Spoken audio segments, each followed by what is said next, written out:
Hey guys, Dr. Justin Marcagiani here. Really excited to do today's video.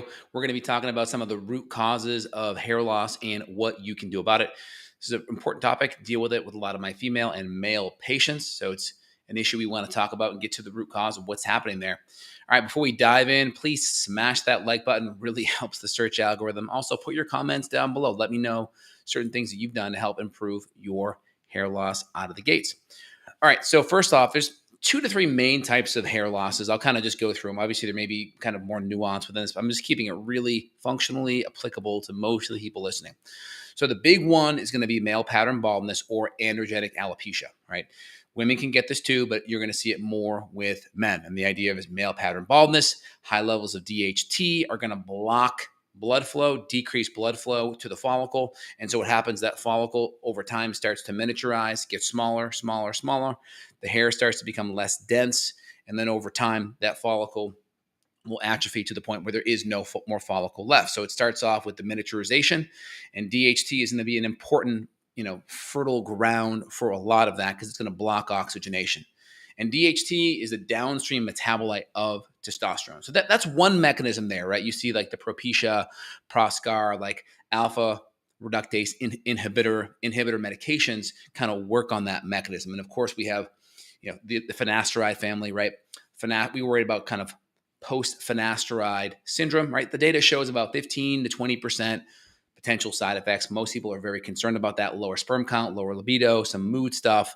Again, if you want to go that route, lower doses tend to be a lot better, whether you're doing a lower 0.2, 0.3% topical version of a finasteride, or whether you're doing like a 0.25 milligrams of a Proscar or a 5-alpha reductase inhibitor blocker. That can be helpful if you want to mitigate some of the side effects on that. We'll talk about some natural things. You have the pharmaceuticals on one side and you have the natural stuff on the other, but you always want to look at it and get to the root, right?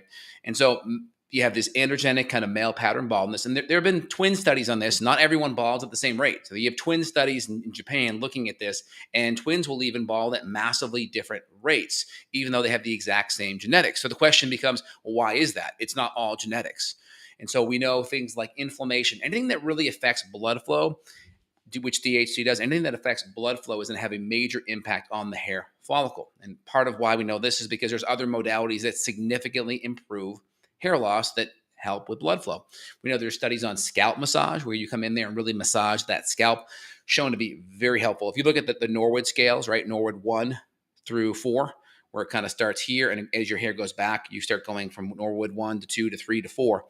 And then when you're kind of George Costanza in the middle, that's like your Norwood 4. I think that's the later stage. But we see that kind of manifest within that scalp tension of this scalp area. And so doing scalp massage, again, you don't want to pull hair, but you really want to ease the tension on that scalp. And so with scalp massage, you can start by just kind of going left to right. You're not pulling the hair, it's all the tissue. And then you can also do it front to back, like it looks like you're moving your hair like it's a toupee. Front to back, left, right. That's a really good starting point out of the gate. You can also pinch. So what you can do is, I do it like this. I'll come in here and I'll just pinch, pinch, pinch. So you're moving the scalp about 1 inch or so, maybe ½ inch. And that really breaks up any adhesions because there's a lot of tightness in there, and you start to break that up, you really start to improve blood flow. So just a decent scalp massage like that. Have your Netflix show on, watch 15, 20 minutes and just kind of go through that. You can also do the 2-hand ones, push, hold, push, hold, push, hold. So like, for me, I'm trying to increase hair density here. I'm going to just push, hold, push, hold. And then you can also just kind of do this like this. You don't want to grab or pull the hair follicle. That's a great way out of the gate to help relieve scalp tension. Really improves blood flow. And again, there's data showing that this scalp tension kind of follows within that Norwood 1 through 4 and 1 through 5 scale. So these are easy things out of the gates, right? So we have the androgenic alopecia. We have the telogen effluvium. This is going to happen more with stress. You see it with a lot of post-viral illnesses. A lot of people, you see it post-COVID, that 3 to 6 months, you're going to see more of a systemic type of hair loss with the telogen effluvium. It's kind of more systemic. Male pattern baldness or androgenic alopecia, you're going to see it more in the front here and in the crown area. Okay, so androgenic alopecia here, usually androgenic alopecia, you're totally fine around the sides, right? Because this is where they do donor donor hair follicles from, and they'll usually transplant it to the front and to the back. And so usually you're fine here. It's usually right in this middle area and the front. And so androgenic more there. And the number 3 one is going to be alopecia areata. That's going to come more like in blotches. That's more autoimmune, where the the hair follicles attacked or is being attacked by an autoimmune condition. So you'll see that with a lot of patients that have Hashimoto's issues or gut issues, and you'll see these little blotches come out. That's going to be your alopecia areata. So those are your big 3. Male pattern baldness is the biggest one. Then you have the telogen effluvium. That's going to be more of a stress situation, surgery, big emotional stress. You'll see kind of more of a systemic hair loss pattern with that. And then the allogenic and the alopecia areata, more the autoimmune, more blotches. So we have the DHT mechanism. We already talked about that. We talked about scalp tension. You can even get a massage, either head massage, scalp massage, and I'll just kind of do that around my head just to kind of relieve tension. We talked about some DHT blockers on the pharmaceutical side, right? You have your Propecia or your Proscar. That's like kind of your DHT kind of blocker. It's in that finasteride family. Again, it tends to be higher the dose, the more side effects. So your typical starting dose is 1 milligram. You can see significantly less side effects starting at a 0.25 milligram or even going to a lower 0.2, 0.3 topical solution on that. You have your natural DHT blocker. So you can look at all the nutrients first, right? First, drive the inflammation down with a good paleo anti-inflammatory nutrient dense diet. That's number 1. You reduce inflammation, blood flow opens up all the time. We know blood flow is correlated with inflammation or inverse. So then we have the more inflammation, the less blood flow, right? Smokers, what happens? Vascular issues, right? Eye issues, diabetes, eye issues, blood flow issues, because the more inflamed you are from carbohydrates, insulin resistance, smoking, toxins, right? Non-organic diets, this is going to cause more inflammation, decreased blood flow. So again, DHT is not the missing link. It's not going to be the thing that actually fixes it. It may be a mechanism at play, but it's not going to be the mechanism. You have to reduce inflammation. And so when we do that, we have to have a really good anti-inflammatory, nutrient-based, nutrient-dense diet. Certain nutrients tend to correlate with hair health. Collagen, really important. Biotin, B7, really important. Selenium, zinc, really important for good hair health. Again, the protein that makes up your hair is keratin. And again, things like collagen, glycine, alpha hydroxyproline, biotin, they're going to end up being part of the milieu that helps make the protein here. And again, if we don't have good protein consumption, we're heavy on the carbohydrates, we have low stomach acid, low hydrochloric acid levels, low enzymes, not eating enough protein, maybe we have SIBO, maybe we have a gut infection issue, that's going to impair breaking down our protein and being able to have those good building blocks to make our hair. And so selenium, really good. Then you can go to kind of your more herbal kind of support to help with DHT. Now, I always tell patients out of the gate, always go to the more natural things out of the gate, especially if your hair loss is slower. Work on the more natural things. If you need something to jump on gear really fast, you can go to a DHT blocker on the pharmaceutical side. I always recommend, if you do it, go the lowest possible dose and work your way up. But the herbal ones are going to be pumpkin seed oil, saw palmetto. I think it's called Pygium, Pygeum, Pygium. I'm not sure the exact pronunciation on that, but that's usually going to be in a couple of these saw palmetto-like complexes. It's going to be excellent, along with zinc, along with selenium. Really good nutrient support, really good herbal support. Guys, you measure your DHT levels before, measure them after. Sometimes there may be a different scalp DHT levels than your actual serum levels, so keep that in mind. Actually, things like reishi mushroom are actually shown, at least in vivo or in vitro, to reduce DHT enzyme activity by 80%. So 1 to 2 grams of reishi mushroom can be excellent. Again, it's never going to be one thing typically. It really won't be. Again, I always recommend kind of the more natural herbal-like approach, get to the root cause, as long as you're not losing it at an incredibly fast rate. So we want to really get on board here as much as we can. You can also do laser caps. I actually have one here. I just use it more for prevention and just to help with scalp anti-inflammatory support, but you can get like a cap like this. I use Capillus. It's a nice one. I got the RX Pro, so it's got the largest amount of lasers. I think like 300 lasers, and they're not just LED lights, they're actual lasers. And this thing goes on for 6 minutes a day. Just like this. Press the button. Just like that, 6 minutes. If I'm feeling cool, I'll put it on backwards like this because it'd be a little hipster. Just kidding. So 6 minutes like that, and it looks like that. And it comes off as a safety mechanism as soon as you pull it off. So that's how it looks. So just hope that makes sense on that front. It's going to beep for a little bit because it goes on for 6 minutes. But that's cool. I mean, the way I look at it is there's never just going to be one thing, right? Never going to be one thing. I'm going to put this away here. Stop beeping.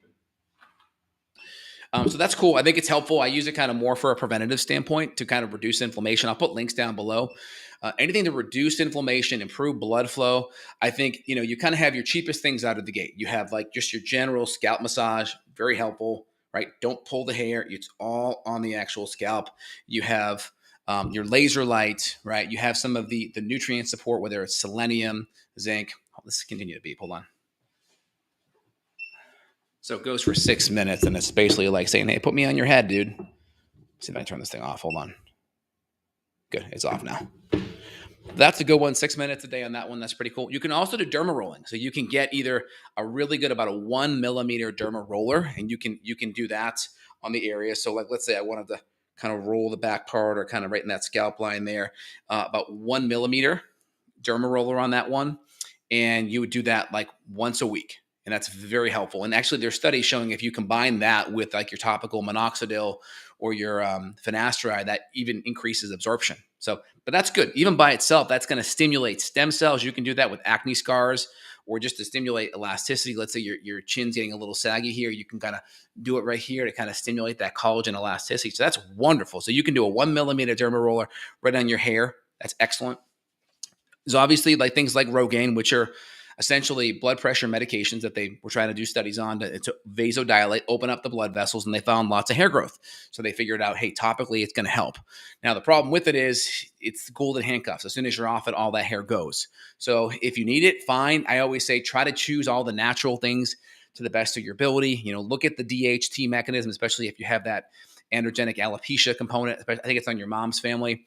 It can't hurt. I mean, always use the natural kind of nutrient-based support, work on the gut, work on the inflammation, work on the scalp massage, do some of the derma rolling. That's really good stuff out of the gates that you can do a ton. So really good things out of the gate to look at. There's a couple of good resources that I use. HairGuard is a good website. Also Rob English over at perfecthair.com. But you Google Rob English or HairGuard, they have some really good resources out of the gates. And so kind of my stack. Yeah, so someone talked about oral minoxidil. The problem with minoxidil, if you don't topically put it on, the hair loss, like in the studies that they did minoxidil with when they're taking it orally, they just saw hair loss in lots of different places. So the problem is if you do oral, you may not have the ability to control where that hair loss is coming from. If you topically put it on, then you're going to be able to control where that hair improvement comes from. So oral, you have to be in pretty rough shape to try it because it may not happen, especially if you're a female and you don't want hair in certain areas. That could be a problem, right? So I would say do your topical stuff. I think it's 5 to 10% or 5 or 6% on the Rogaine or the minoxidil. Usually your Propecia or your finasteride, they'll start you at 1 milligram oral. There's websites like Keeps or Hims that will have like a 0.2, 0.3 solution. There's some websites out there that have finasteride medications at a liposomal formula where you can even come in lower. Typically, once you start to go above 0.2, 0.3% topical, you start seeing a systemic effect, right? The benefit of the topical finasteride is to just get it at the scalp level and not to make it go systemic. Once you go above 0.2, 0.3, 0.4%, you're going to start to see systemic alterations in your DHT. So you can test your DHT pre, and then get on it and test it afterwards and see if you have more than a 20% move. If you don't have more than a 20% move, then it's probably not affecting your DHT level systemically. So you kind of have like with your DHT support, you can go more topical, lower levels, topical liposomal, and then you can go to a lower dose like 0.25 milligrams of a finasteride medication, and then you go up. You got to be careful though. I mean, this is the post-finasteride syndrome everyone worries about as guys, and that usually is going to happen at that 1 milligram level. If you're uncertain, you can always start super, super low. There's other products out there. I interviewed Jake Campbell on this topic. He's a hair loss guru, and he has a copper peptide compound. It's a GHKCU. It's a copper peptide compound, and he has it with the C60 on there, which is the big soccer ball molecular compound. That's really good too. There's a lot of anecdotal stuff on there. Yeah, I don't see a lot of strong scientific stuff yet, but I think it's worth a try. The data on copper peptides is very interesting in a lot of models for skin healing, skin recovery, helping to kind of improve the inflammation, help improve blood flow. I think it's definitely something that should be added into your stack as an option for sure. I like it. I think it's a good thing out of the gates. And then there are some natural things you can do, like rosemary oil is shown to be equal to a 5% minoxidil. There's things like onion juice in a lot of Reddit forums. And again, like there's studies and then there's anecdotal stuff. The problem with a lot of studies, it's expensive to do studies. It's expensive to get big groups where you can have a strong statistical significance. So just because there's anecdotal things out there, it doesn't mean it's necessarily bad. It's worth a try, especially if it's cheap, natural, side effect profile is low. It's worth it. I just recommend don't go all in on one thing that's natural. Oh, this is going to be the one thing. Kind of have a couple of things going in your stack. If you're a guy, the first thing that should be in your stack is a really good anti-inflammatory diet. Add some collagen in there, right? Can't hurt to make sure your biotin levels are good. Biotin will not be the answer for a lot of people. All right. Studies show on biotin, people that have biotin enzyme deficiencies are the ones that really benefit from it. But it can't hurt to also try to add it in there with a stack of other things. So I mentioned scalp massage. I mentioned the diet. You can always make sure there's extra selenium, zinc, collagen in there. Make sure there's good building blocks. Make sure you have good digestion. Get your gut looked at. Make sure you have good hydrochloric acid and enzyme levels. If you want to invest in a laser light, feel free, kind of from a preventative standpoint. Can't hurt to get a derma roller. Can't hurt to do that at all. And then if you need to jump on the medications down the road, you can. Or if you're a guy and you're looking to just kind of, hey, let me just make sure I get some pumpkin seed oil, or maybe some stinging nettle, or maybe some saw palmetto. These are all good options out of the gate, or a little bit of reishi mushroom. It can't hurt to do that. Also, some studies showing NAC being very helpful too. So it can't hurt to have a couple of these nutritive stacks in there, because they're going to help and support your immune system, detoxification, skin, hair, nails. So there's a lot of other crossover benefit that isn't just hair related. So if we kind of look at it here, DHT blockers, scalp massage, laser lights, we have derma rolling. We are going to also have like your copper peptides and the G60 compound in there, in J's serum A, serum B compound. These are all good things out of the gates. Make sure you're eating good fats, eating good proteins. You're able to digest and break all these things down. Make sure your digestion is solid. And then, of course, there's the telogen effluvium, which is the chronic systemic stress that causes systemic hair loss. You get your adrenals looked at. Make sure everything's good. If you have a post-viral issue from a COVID or a virus issue, stress, get all the immune stuff, get all the good adrenal things kind of dialed in with sleep, hydration, blood sugar stability, good diet. All these things are super helpful out of the gates. All right, guys, hope that makes sense to you. But again, it's not all about DHT. You have to look at the inflammation component. You have to look at the blood flow component. DHT may make sense, but it may not be the only mechanism here. Just want you guys to think about this thing holistically. Think about it as like you're like a handyman. Like, do you only go to your place of business with just a screwdriver, or do you bring a whole bunch of tools in your tool belt? Bring a whole bunch of tools in your tool belt. All right, let's hit a couple questions here, guys. Hope that helps and makes sense to y'all. And guys, if you guys want to reach out, I deal with lots of female and male hair loss issues. I see it all the time. Lots of things that we can do to either slow it and or regrow it. And if you are at the point where you're getting a hair loss, a hair transplant, whether it's typically the follicular unit extraction, right? Not the strip. Like the strip is the old one they did like 10, 20 years ago with the big smiley face scar. Now they do the unit extraction and they put them all in. They extract them from here and they put them up here. If you do that, you probably want to have some level of topical supports, because if you're spending 10 grand on a hair transplant, you want to make sure that stays. But you want to do all the right things to get yourself healthy first. Let's see. I have lots of hair. Almost 1 year, I can do everything, but no good results. I have lots of my hair since, I'm not sure. You got to write that again. English is not quite there for me. Minoxidil, I think we talked about that. Minoxidil is the golden handcuffs. Again, it will help by stimulating blood flow. And there's some other mechanisms in there that may not be fully elucidated yet.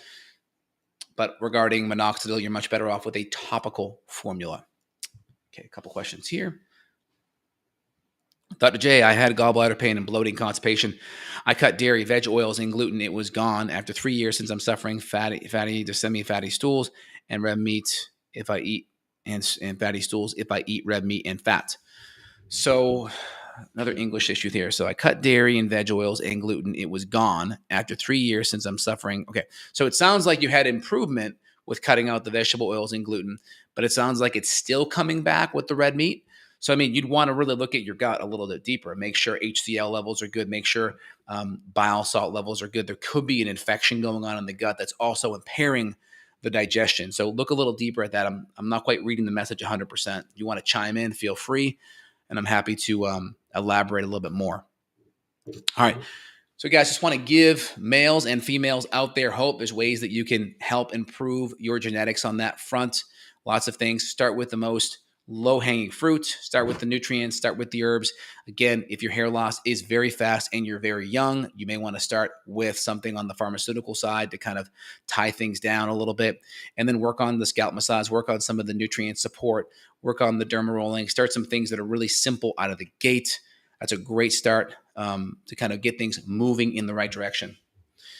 How can you contact me for medical problems? Feel free. Go down below. There'll be a link, justinhealth.com. There'll be a link where you can schedule either a new patient consult or a kind of discovery call with myself, and we can kind of dive in. Can I use any hair, I think, medication? Well, it would just depend. I kind of gave you that, that spectrum of kind of where people fall. I don't recommend anything for anyone. I just giving a general recommendation scale. You can see where you fit in that scale. Again, when I talk to patients, we look at things and we individualize it, the recommendations based on where they're at, what they've done, how many things they have yet to do, and how fast their hair loss progression is. Then we kind of come in there and make very specific recommendations. So it depends upon where they're at. And also, there's some nutrients that are used in conjunction with Rogaine or Propecia. Things like vitamin A or retinol is also used. Sometimes caffeine, topical caffeine, can also be used. I mentioned some of the onion juice. I mentioned some of those things out of the gates. Those are also helpful on the topical side too. So I hope that makes sense. There's websites out there like Hims or Keeps that have some decent topical stuff on there for the medication side. And then you have a lot of the herbal stuff that you may have to piecemeal. Again, if you want to reach out to myself, I use a hot water extract for my reishi. I use really good NAC. Usually 1 to 2 grams a day is great for the NAC. And then usually a good zinc or selenium and a good multi level is going to be excellent. Usually between 15 and 30 milligrams of that on the zinc and up to 200 to 400 micrograms on the selenium is excellent. And then just get your gut working. Make sure you're digesting protein well. Again, this is Dr. J here. If you want to reach out, we'll put a link down below. Again, just trying to lay everything out for you guys so you have really good options and you can think about it holistically. And if you don't have a lot of resources right now, just work on the scalp massage stuff. Just go learn the scalp massage, right? Start like this, front sideways, front to back. Do the pinching. Do the shaking up here, right? Keep it simple. 10, 15 minutes of that at night. Just a minute doing each thing and then just kind of switch it around, right? So these are really good things out of the gate. And also the laser cap can be a decent option if you have a little more money you want to spend. All right, guys, hope you enjoyed today's video. All right, have a good one. Talk to you soon. Take care. Dr. J signing out.